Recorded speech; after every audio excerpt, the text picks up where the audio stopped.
US Vice President Mike Pence has rebuked the UK and Washington's European allies, accusing them of trying to violate sanctions against Iran.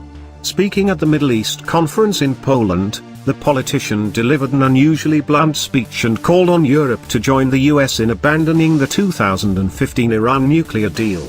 He criticized the UK, along with France, Germany and the EU as a whole, for keeping with the agreement despite Donald Trump withdrawing Washington from it last year and imposing increased sanctions on Tehran.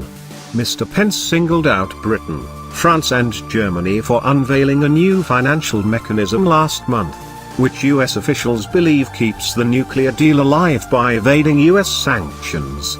The US Vice President hailed other nations for complying with the sanctions by reducing oil imports from Iran but said the Europeans had not done enough. Mr. Pence said, "Sadly, some of our leading European partners have not been nearly as cooperative. In fact, they have led the efforts to create mechanisms to break up our sanctions." He said the Special Purpose Vehicle mechanism presented an effort to break American sanctions against Iran's murderous regime.